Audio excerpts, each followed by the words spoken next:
Hey, this is Dr. Mike T. Nelson here.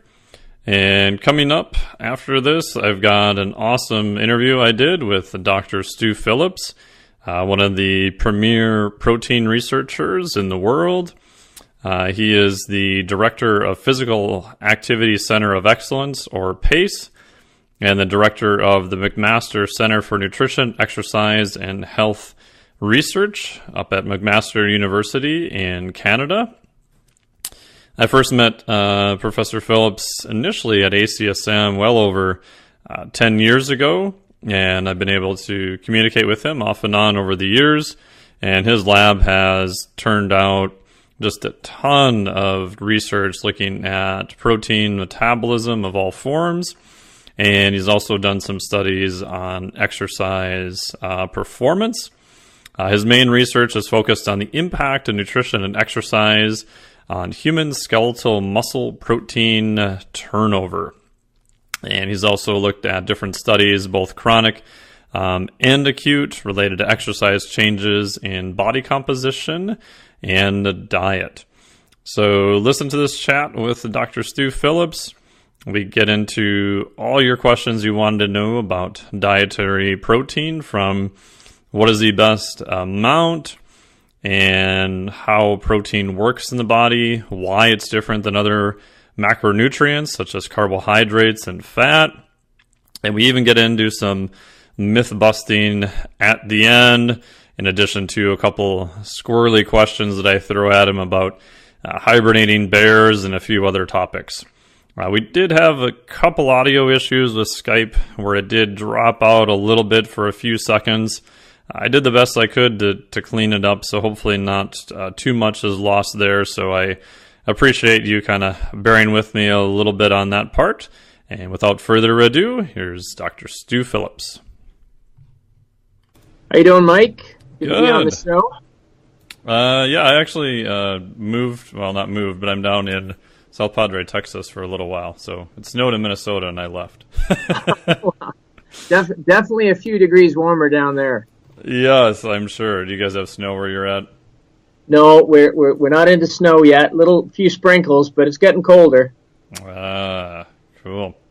Well, yeah, I wanted to thank you so much for taking the time to get us some information here. And what I like to do is, interview experts who have, done the research, for years.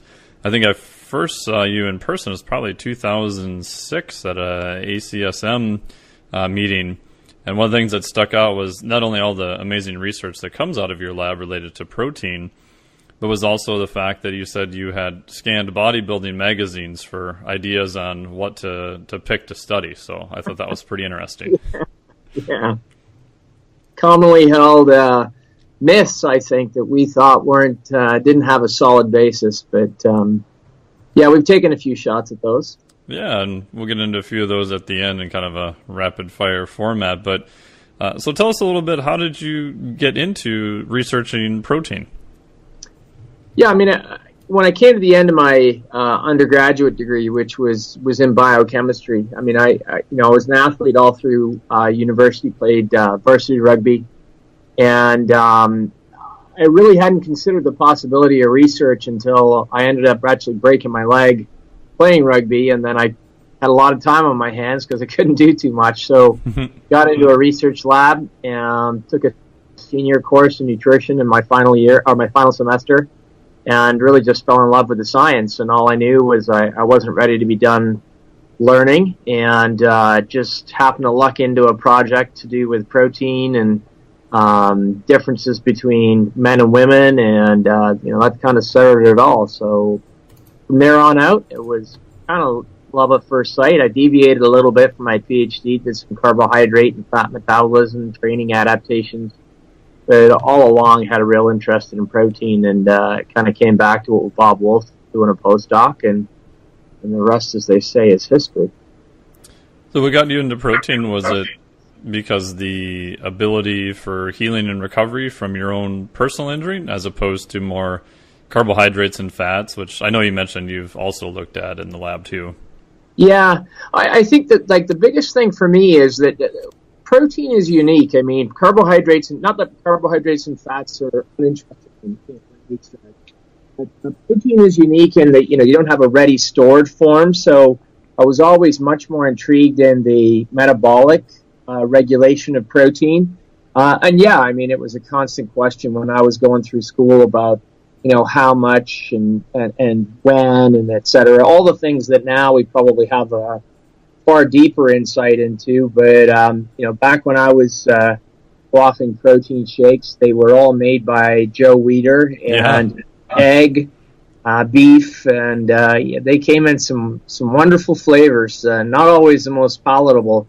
The stuff that exists today is like, heavenly hash compared to what I used to drink. Yeah, it's probably similar to me. Like the first time I ever had a protein supplement was in the mid-'90s. I was doing my master's in engineering at the time, and my roommate was a pretty big bodybuilder, and so he was using it, and I'm like, oh, I don't know, sounds like a good idea. And I remember buying this black container of Joe Weider's egg protein that was like unflavored at the time, and it didn't mix at all. Like if you let it sit too long in a shaker bottle, it smelled and started to coagulate in weird forms, and oh my God, it tasted just ungodly horrible.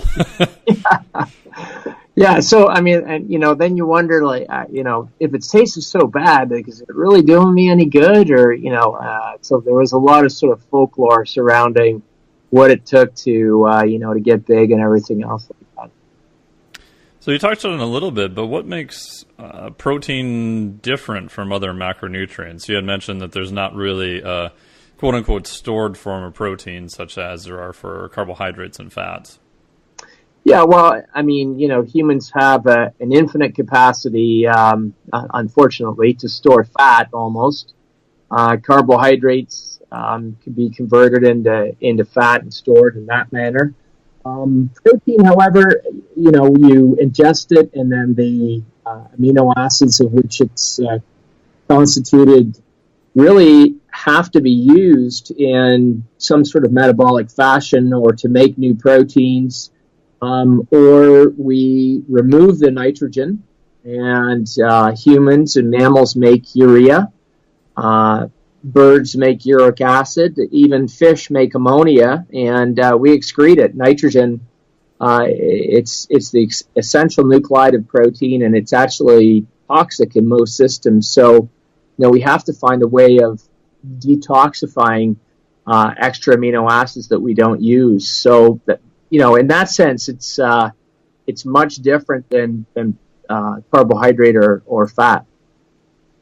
Got it. And you talked a little bit about the detoxifying process, which usually leads to the question of, can you consume too much protein? I mean, this has been debated for eons, and unfortunately now we'll leave the names of the websites alone, but there's even some more prominent websites that would lead you to believe that consuming too much protein is actually toxic. What are your thoughts?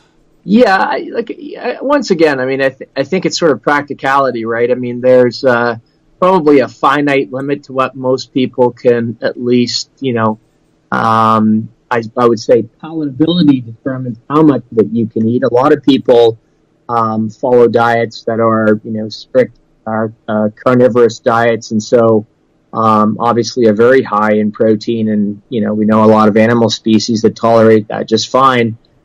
I think the concept of toxicity is one that has been built up and definitely lacks validity, at least on a human level. I mean, you could envision it and say, well, over the long term, people have said, well, protein causes kidney failure, and there's absolutely no evidence to suggest that that's the case. But nonetheless, the rumor persists. Protein causes bone loss. Those could be potential long-term toxic outcomes. But from an acute standpoint, humans can digest a lot of protein. It's not just, you're limited to X amount. We have a pretty big capacity to digest. But, how much can you eat in any one given day? I've seen intakes, that are pretty high, and mostly actually smaller female, bodybuilders and figure competitors, as they're getting ready for competition, up around 5 or 6 grams per kilo, and that's about the highest I've ever seen. And that person's diet would consist, it's almost entirely of protein, to be honest with you, a little bit of fat, almost zero carbohydrate. And what is the rationale, do you think, going through their head for those massive amounts of protein? Do you think they believe there's a greater beneficial effect, or they're just trying to increase the one that probably has the least likely conversion to fat? Or any thoughts on the thought process there? I don't know exactly. When you ask them, I think it's probably a combination of those two options that you suggest. I mean, when you're trying to trim down to very low levels of body fat, obviously, you find it hard to do that when you're, consuming a lot of carbohydrates, if not for any other reason other than, you tend to retain a little bit of water, which is not the goal going right down to competition. Right before the competition, you do a little bit of a carb load and you kind of tighten the muscles up, so to speak. But I think that they genuinely believe that it is somehow preserving muscle mass, despite the fact they're in a deep energy deficit. And at the same time, I think you're right. I think that they understand on some level, or have heard, that it's the most difficult macronutrient to convert to fat. And so, you can consume a lot of it. And let's face it, at that point, you got to put, and I always say this too, I say, this is the amount of protein necessary for muscle growth. And, Dr. Joey Antonio always says, well, these intakes are, and I said, I get it, Joey. Like I told you, if you've got to put something into the machine, definitely protein's a good choice. I'm just saying that, beyond this intake, it doesn't actually build more muscle. And he's like, yeah, but, and I was like, I get it. Totally get it, So, yeah, you've got to put, energy and calories into the machine. And if you're surviving on, about 1,000 calories or something like that going into competition, protein isn't a bad choice. There is a satiety effect to it as well that might allow you to overcome the obvious, I think, struggles most people go through with those levels of energy intake. Gotcha. That kind of leads to a hugely open-ended question, but what kind of is sort of I'm saying optimal in quotes, because I don't like the word optimal because it's impossible to study, right? You can only determine if this is, better than that, right? Is A better than B? Because looking at optimal, it could be 100 different things that you haven't even looked at. But for someone who is an athlete, who's, let's say, exercising, doing weight training 3 to 5 days per week, kind of looking for body composition to maybe go a little bit in the better direction, but they don't want to completely sacrifice their performance either. What would you kind of advise them on the amount of protein they should be shooting for, like on a daily basis? Right. So I have to go with the latest meta-analysis that, it's accepted and hopefully will be published soon. It's in the British Journal of Sports Medicine. PhD student of mine, Rob Morton, did the lion's share of the work, but Alan Aragon, Brad Schoenfeld, Jim Krieger, Eric Helms were all assistants in helping us get the searches underway. And, so I think a lot of your listeners would probably recognize those names as, pretty big authorities in the field. And we conducted a sort of a retrospective dose response in that study and said, what intake is protein, if you keep ingesting more and more and more of it, gains in muscle seem to sort of plateau. And the break point in that analysis was 1.6 grams of protein per kilo per day. And so, convert that to metric, to not take it out of metric, to convert it to what maybe most of your listeners know. It's about 0.7 grams of protein per pound. A lot of people say 1 gram per pound, and that to me would be kind of the upper limit. In other words, I don't know that you can gain more muscle by consuming more protein. I think that it's a series of diminishing returns. You can digest a lot more. We know that from Joey Antonio's work, and suffer, it appears, no ill consequences. But it's not going to help you gain more muscle. So if you want to not sacrifice performance, which I think means That's between the lines talk for you need some carbohydrate still in your system.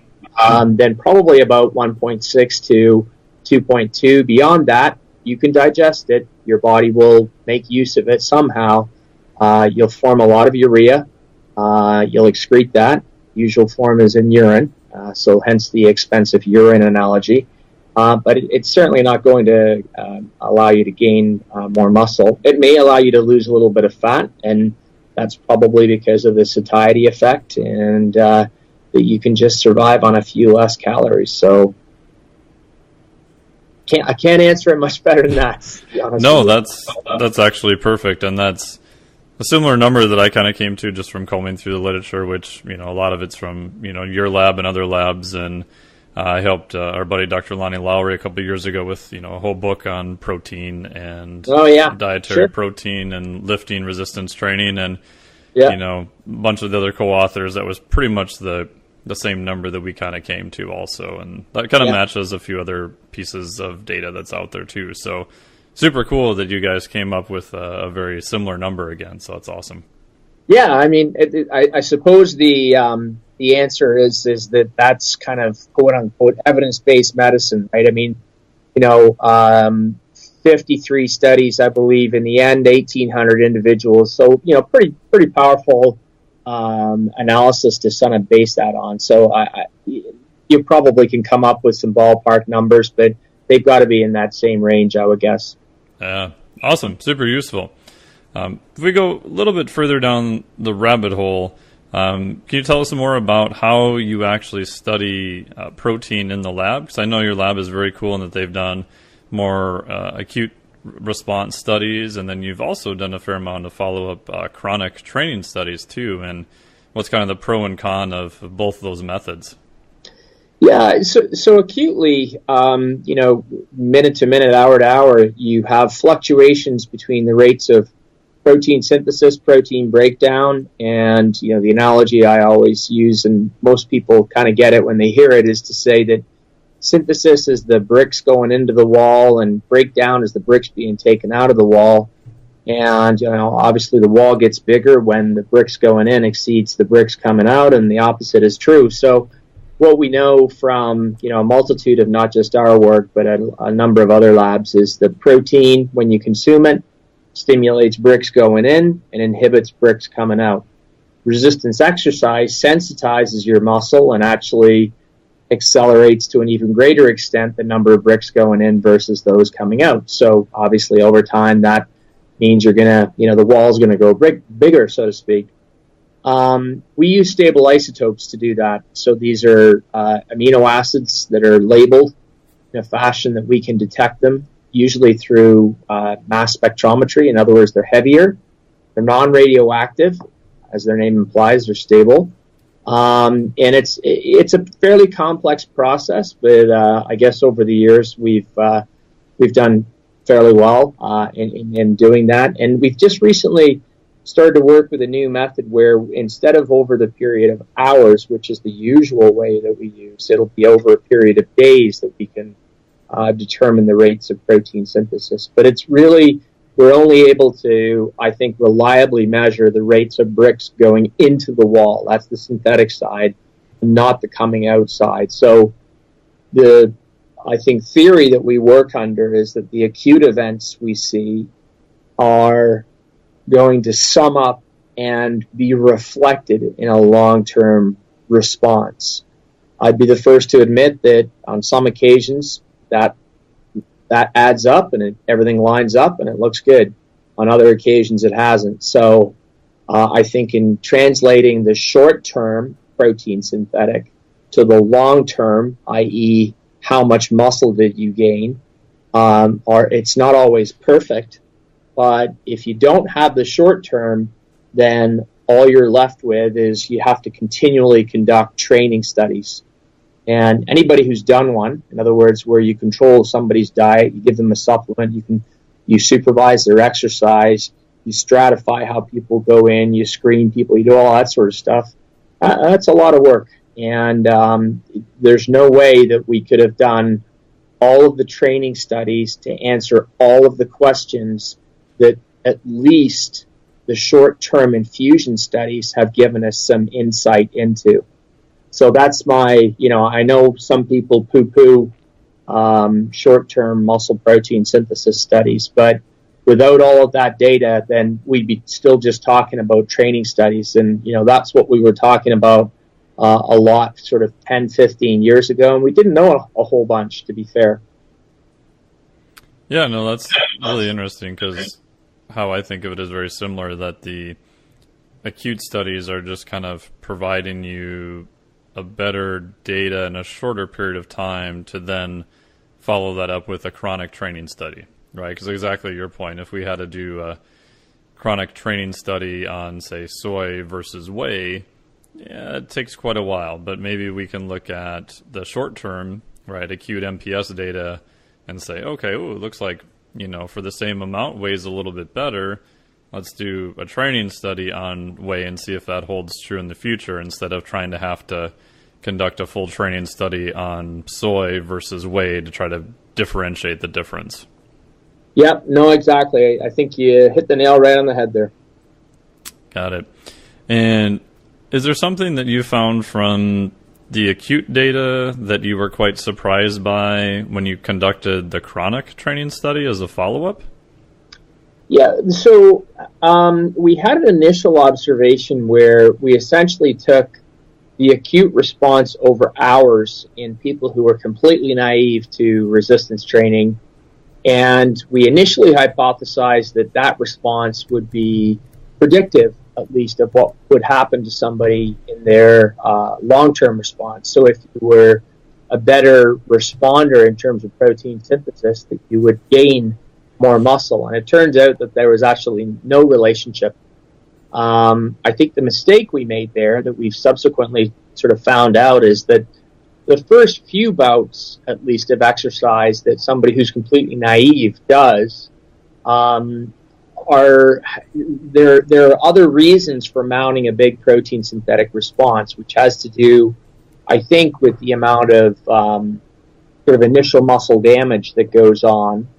And yet, after that initial damage phase is sort of, attenuated or abated a little bit, the protein synthetic responses that we see on an individual basis do tend to line up with what you see in the long term. So that surprised me, at least. A grad student who did it said he wasn't surprised, but it certainly surprised me. I said, wow, you must have had a lot more insight than I did. But,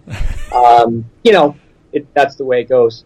The nutritional interventions we've done, they roughly, the short-term outcomes, they look pretty good when you compare them in the long term, at least the short-term outcomes, like you said. They give you a pretty good sense of what is going to happen. Whether it actually happens on a statistical sense is a little bit different, but they do a pretty good job in predicting individual variability between people. Though it really it didn't work in the early stages, but it looked much better in the later stages of the training when people were sort of differentiated themselves somehow. And then the first part of that, you were saying that the soreness or the DOMS from exercise kind of tossed a monkey wrench into it. Do you think, is that true? And is that from inflammation or other processes going on there? Yeah, it's a good question. That sort of initial soreness and, whatever you want to call it, DOMS or something else. I think what it is you get this sort of very unregulated response, and it's a huge stress response, and not really all directed towards making muscle, structural muscle proteins. It could be inflammation. It could be damage to structures that the collagenous lattice of the muscle, which we end up measuring muscle collagen that wouldn't bear any resemblance to what was eventually going to happen in terms of muscle hypertrophy or growth. It's pure speculation on my part as to what's going on there, but it certainly did seem to align with the physical damage that you could see in the muscle once it was reduced. And so it was pretty early on, in about the first 2 to 3 weeks, then the protein synthetic responses between individuals that we saw did tend to align, in fact, quite well with how much muscle they gained. Protein synthesis obviously isn't the whole story, but I certainly think it's part of the story. And you had mentioned seeing differences between one individual and the next, and for people listening, obviously you're going to try to put a group of people together who are training, other than the variable you're trying to play around with, you're going to try to make that group as similar as possible. But are there other things that may account for how one person may respond to a similar dose of protein compared to another individual? Yeah, I'm sure there are. I mean, the way when I explain this to people, I use the example of the pharmaceutical industry. So, pharmaceutical companies have known for years that if they do a drug trial of a medication designed, for example, to lower blood pressure, that if you give it to 5,000 people, you get 30% of the people who show a remarkably good response to the medication. Their systolic and diastolic blood pressure are lowered by 15 millimeters of mercury, and they're awesome. They're great candidates for the medication. The medication works really well. Then you get another, say, 15 to 20% who don't get as big of a lowering of blood pressure, but it's still meaningful. Then you get a group in the middle that tend not to really sort of show too much of an effect, but the medication isn't doing any harm, so, we'll still treat them with the medication. And you might get a few people who go in the opposite direction, and it's this sort of intra-individual variability that is the same thing, I suppose, that must be going on when you talk about people's response to protein. It's not a drug. I get it's a food, but people's responses to foods, and we've seen it in sort of weight gain and weight loss, is that there's a lot of variability between people. It's not the 3,500 calories equals a pound. I think that we've all given up on that equation. But the bottom line is that some people get more of a synthetic response, maybe a better suppression of breakdown. Others don't. I can't really explain it, to be honest with you. Yeah, I always find that fascinating too, just because of, from the outside, right, we're trying to equate all the variables, or as many as we can look at, the same, and sometimes I remember it was maybe some of the early data you had presented from your lab looking at the extreme responders to a study. And if I remember right, the graph showed from a training study, most people were around the average. There's maybe one or two people below, and there's like these two people like super high up on the graph, Yeah. And I think, now I might have this wrong, but maybe it was a different researcher, but wasn't the nickname you called them the Beef Brothers? Weren't they like two brothers who were lifting that enrolled in the study? I didn't have brothers, but okay. That's a great name. Yeah. The one guy we ran a training study. It had 54 guys in it. They were all sort of naive to resistance training, which went 5 days a week for 12 weeks. So 60 training sessions. Adherence had to be, if you were to be included in the analysis, it had to be greater than 85% of the sessions. So, it wasn't like a session attendance made any difference. They were all supervised. We controlled a lot of their post-exercise nutrition. And yet we had people who, it wasn't for lack of trying, like it wasn't lack of effort or anything else like that. They got a lot stronger, but they literally gained, one guy gained, 100 grams, that's nothing, right? He barely changed at all. And then another guy in the same study gained 7.6 kilograms. Wow. And again, so I asked him, and he didn't do anything in particular. In fact, he was the editor of the school newspaper at the time, and he said, I'm the smallest. He goes, you should see my brothers. I said, where are you from? He goes, Beamsville, and that's an area near us. It's farm country, right? So not to perpetuate the stereotype, but big farm boys, and man, this guy, he literally, you could almost watch him grow. He was a monster. and everybody, he was on steroids and everything. And I'm like, well, we have his blood. I can guarantee you he wasn't on steroids. But what's the difference? And a lot of people want to say, oh, it's his diet. And, we had diet records on him, and there was nothing impressive about what he ate compared to the other guys. And so, I only have their self-reported diet records and not everything else. But I don't. There was nothing that made me go, oh yeah, like that's it. But so I always say to people that a 76-fold range in terms of lean mass gain is about as big a biological response difference as you can find between people. Yeah, that's fascinating. If you were to speculate, do you have any thoughts on that? I know you've conducted separate studies looking at acute testosterone range and maybe nuclear domain, and I'm sure there could be a whole bunch of stuff. But yeah, I like you said, I mean, it's sort of like the analyses that are done. If you distill cycling down to 7 elements, probably 7 properties, you sum them all up together, you can create. I used to use Lance Armstrong, but he had some help. So I'll say Chris Froome, and if he's on drugs, then I'm scuppered again, right? So, but let's say you have Chris Froome, and you don't have to be number one in all 7 things to be the best.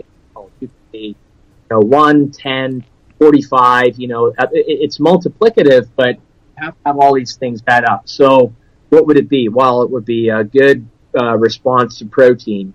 It would be a good satellite cell pool. It would be good activation of satellite cells. It would be inhibition of myostatin within the satellite cells and probably within the myocytes themselves. It would be, and Marcus Bamman, for example, has done, a terrific job in delineating these sort of non-responders, moderate and high responders, and tried to really tear apart what is it that's special about people that gain muscle better than others. And it exists across men, women, older women. It doesn't matter. He sees the same sort of distribution patterns everywhere he goes. So it must be a pretty complex set of traits. And the person who's the big responder is probably near the top in all of them. What all of them are, I just listed a few, but I'm sure that there are many others as well. I think, being able to make a good collagen lattice around your muscles so that it's good, it's nice and structurally built, probably having more muscle fibers than the next person to actually allow all of them to grow, so.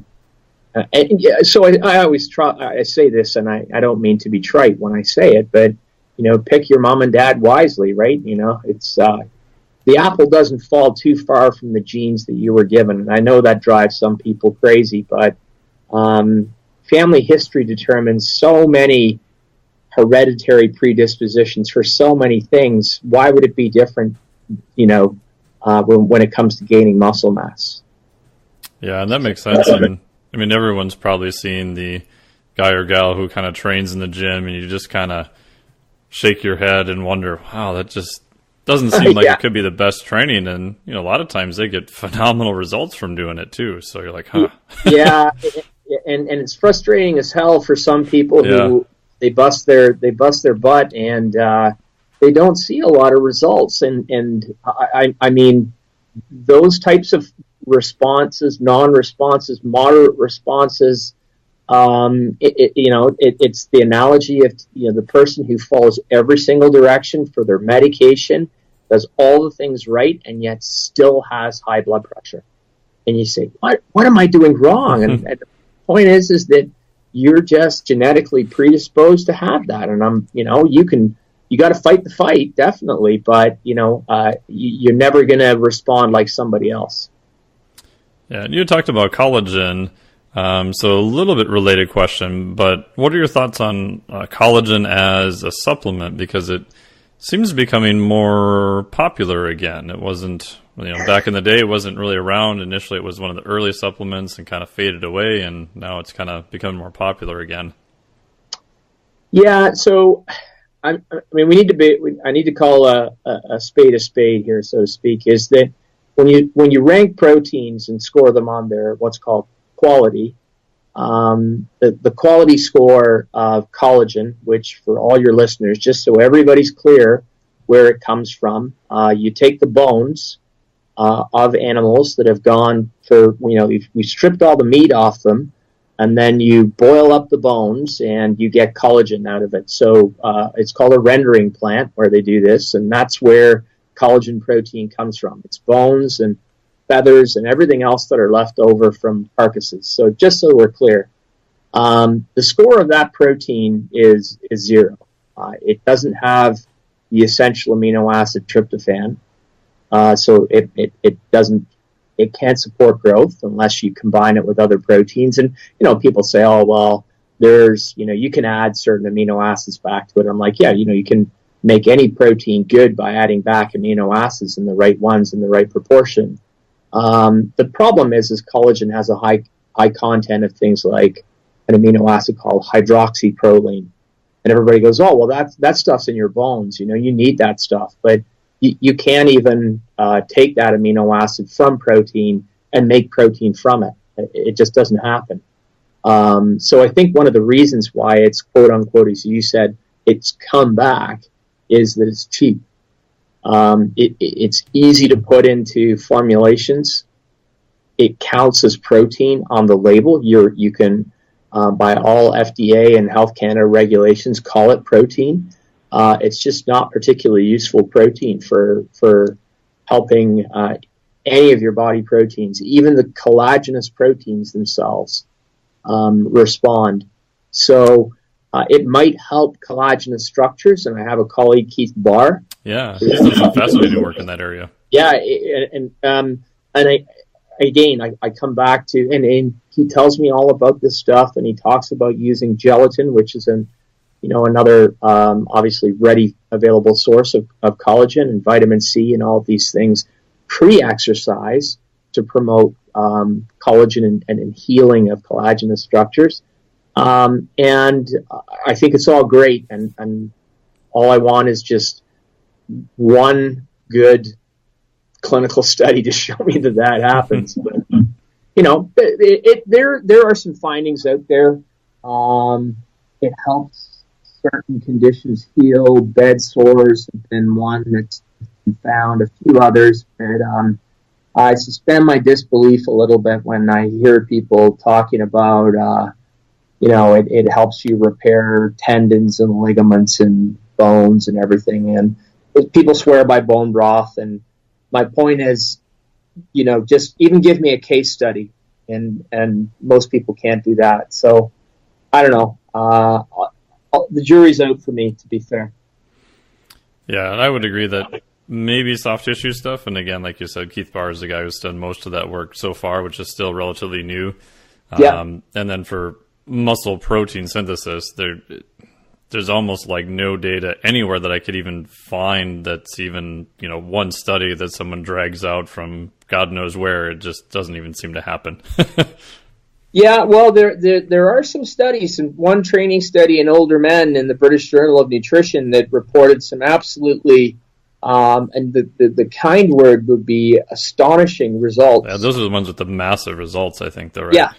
Yeah, and we wrote a letter to the editor over that, and there's still no reply from the author. So, read into that what you will, but I just, again, those data are let's just say is that they're hard for me to figure out. They're better than anything I've ever seen. Yeah. Just leave it at that. Is it possible to do kind of a very rough or crude back of the envelope calculation from how much dietary protein is consumed to how much kind of shows up in the muscle tissue? Because it's a very inefficient process, right? I mean, everybody knows that if I take in 20 grams of a whey protein, sure as hell 20 grams don't show up, bigger and stronger in the actual muscle tissue. But is there a kind of a crude approximation? Because I think it would be helpful for people to kind of put a grasp on how kind of a inefficient process that is. Yeah, you know what? I mean, you can do all the calculations you want. They rely on a lot of assumptions, but I think what a lot of people sort of forget is a gram. Let's say a gram of muscle protein it's 75% by composition water, right? Mm-hmm. So if I added a gram of extra muscle every day at the end of the year and nothing else changed, I'd have 365 grams of new muscle, but only a quarter of that, so just under 100 grams would be protein in and of itself. You can do a lot of those. You can bash away at those things for a long time, and what you come up with, you're right, is that you have to eat a lot more dietary protein to lay down the muscle protein that we're talking about. But the efficiency of conversion really comes back to what we said before. Who's the biggest responder, and why would they respond? And the answer is we really don't know. But it's a small fraction of what you end up ingesting.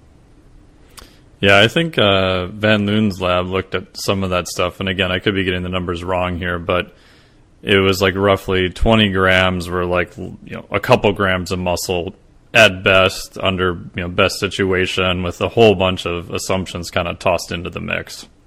Yeah, and I mean I think that's the point. But you're right. I mean, it might be as little as about 10 to 15%, because amino acids don't all go to muscle. Your liver takes a really good chunk of them when they drain from your gut, and protein synthesis only can go so fast, and everything else like that. But I mean, what we do know is that even if you assume that protein synthesis does this and breakdown doesn't even change, is that the estimates are still ridiculously low, and we know the breakdown thing. So it's probably even less than we're guessing when we assume protein synthesis is X amount, for example. Yeah. One kind of wacky question that I know may not be in your area per se, but for years I've been fascinated by black bears and hibernating. And the fact that they don't appear, as far as I can find, and again, I'm not a black bear researcher at all, but I've talked to a fair amount of people who've researched them. They hibernate and sleep all winter, which is probably not a bad idea since I'm from Minnesota, but they don't seem to lose a lot of protein, especially in the muscle, as far as I can tell. And they're not like in their little dens, doing push-ups in the middle of their hibernation or anything, but it's kind of an out there question, but I didn't know if you have any thoughts on that, or maybe I'm completely off on my calculations too.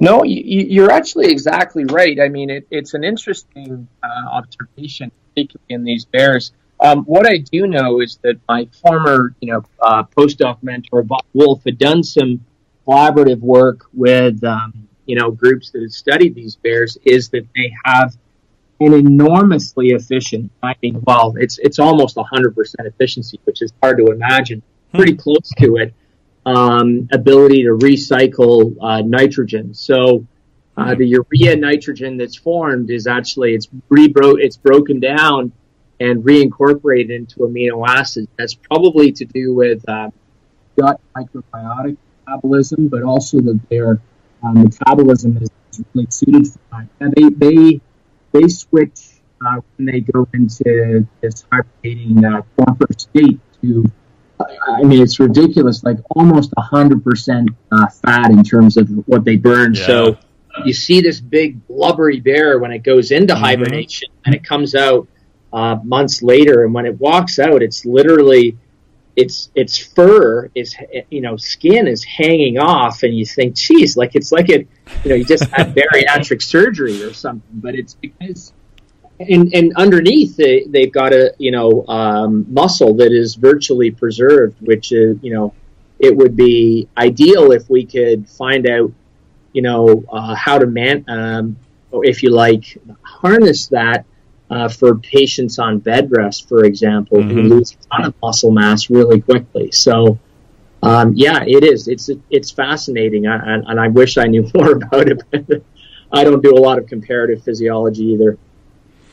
Yeah, that's similar to what I found too. It's like, how do you do that? Just go sleep for 4 months, and yeah, wake up leaner, didn't lose much muscle, they burned mostly fat, and Yep. exactly what you said. I mean, all the human subject studies we have with, bed rest and microgravity and, just changing around different variables, it's like, oof, in humans, it's not even remotely close to that. It's almost the direct opposite of that.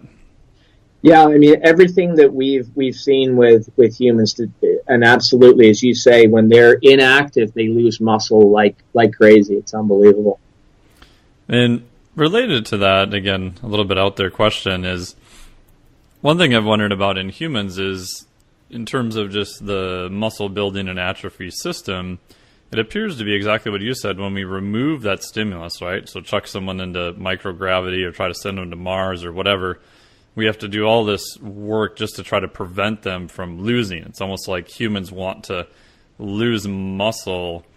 Do you think the system is more asymmetric towards that direction, that it's easier to lose muscle than gain muscle? Or is there some other variable that somehow we missed and are not accounting for? I can't think of what that is, but I always find that if you have the capacity to lose muscle that fast, is there something you can do to gain it? But that doesn't appear to be true. Yeah, absolutely. So, I mean, the way that we study changes in muscle mass in some situations is to use muscle cross-sectional area. It's a little bit expensive, but in some studies we think it's absolutely necessary. So we use MRI to do that. So we put people in a scanner and we look at a cross-section of their muscle. And the average sort of, run-of-the-mill gain in, let's say, 10 to 12 weeks of training is about, maybe 4 to 5% in cross-sectional area. The decline, I can guarantee you that you'd see with 2 weeks of immobilization, like put a brace or a cast on someone's leg, is the same. So it takes you 10 weeks to gain, it takes you 2 weeks to lose. So, going in the opposite direction. I think what it points to is that the gaining of muscle mass involves the upregulation both of synthesis and of breakdown. In other words, you're turning over proteins much faster, whereas the atrophy side of the equation has to involve the downregulation of both, but probably one at to a much greater extent than the other. And it's been an argument that's been going on for a while, whether it's an increase in breakdown or decrease in synthesis. Probably, in my mind, it must be the combination of both. So that difference is much more pronounced, much more. But you're right. And unfortunately, people who have been injured or had a cast on is a great example. They've seen it firsthand. You take the cast off. Yeah. What happened to my arm, my leg, or it disappears. So that's a huge problem for clinical populations that are on some kind of immobilization or disuse, or on in space, or simply in bed rest because of some pathology that they might have, and that deconditioning happens very, very quickly. Yeah. Cool. So we just got a couple of minutes left, and I was just going to do a couple rapid fire myth busting. Some of these we've kind of gone over a little bit, but you can just do a simple answer is fine. But so some of the myths are, I want to get your thoughts on each one. Can you eat too much protein? I've heard that it's bad for my kidneys and they'll die. The Institute of Medicine and the World Health Organization both agree in their guidelines that there is no relationship between dietary protein and the onset of kidney disease. We're about to publish a meta-analysis on that, and the relationship is that there isn't one, so don't worry. Perfect. So myth 2, the internet says I can only use 30 grams of protein at once. I know you get these emailed to you all the time. Sure, yeah. So first of all, you can digest a lot more. You can, give you 100 grams of protein, you could digest it all. Wouldn't be a problem. It's the question is, I think, more related to, but how much of that can my muscle use? And the answer is that somewhere in the range of about, let's say, 0.3 to 0.4 grams of protein per kilogram of body weight So I can't do math that quickly to That's all right. divide by 2.2, but taps out your muscle's ability to make new protein. So figure that out, and I like to say 30 grams, maybe 40 grams, okay, 50 grams, you've tapped out. You can digest 100, but it doesn't mean that your muscle's going to use it. Perfect. Myth number 3, athletes don't need more protein. The RDA is plenty. Clearly dispelled by a large body of evidence, in my opinion. Yeah, I would agree, and we've talked about that too. Myth number 4, all proteins are the same. The type of protein doesn't matter, whether it's soy, whey, hydrolyzed, etc. The difference between soy and whey, if it's there, is small. Hydrolysis of proteins is bunk, means absolutely nothing. Unless you have a GI disorder, there is absolutely no data showing that hydrolyzed protein is any more efficient than a regular intact protein, particularly if it's whey. We're talking about differences in like peak digestion rate in the order of minutes to possibly even seconds. No way that could make a difference.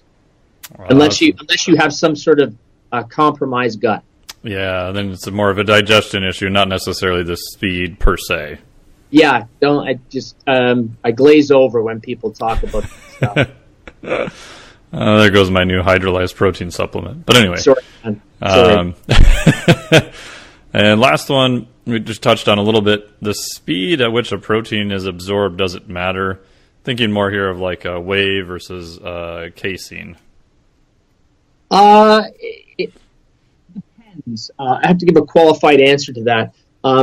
Rapid appearance of amino acids, like what happens with whey, is great to sort of kickstart muscle anabolism, and then you could argue that casein, the slow amino acids, would support it. If you like that argument, then my answer is drink milk. Sure. Nature kind of figured it out pretty early on how these things work together, and cow's milk is a ratio 4-to-1 of casein to whey. Other milks are closer to say 3-to-1. But the rate at which you grew the fastest ever in your entire life, which is right after birth, is supported almost entirely in every mammalian species by sort of almost 50-50 ratio of whey to casein. So if you like to blend those two proteins, then my guess is that that's probably optimal. But now we're talking about very, very fine divisions between the two. I used to think it would make a lot of difference. I think in the long run now, if you just get the protein in your diet at some way, shape, or form, you're going to end up seeing the benefit. Perfect. Well, thank you very much for all your time today and all the information, and especially for all the research that you've provided over the years. I know I've read a lot of your stuff that comes out of your lab, and it's always been super interesting, and I think it's also very practical for the trainers and everyone else listening in, because it's things that they get a ton of questions on, I'm sure, and can put into practice right away. So thank you very much for all that. Well, thank you. I appreciate that, Mike. That's a very generous comment. Thank you. All right. Well, thank you very much for your time, and stay warm there in Canada. Will do. Thanks, Mike. All right.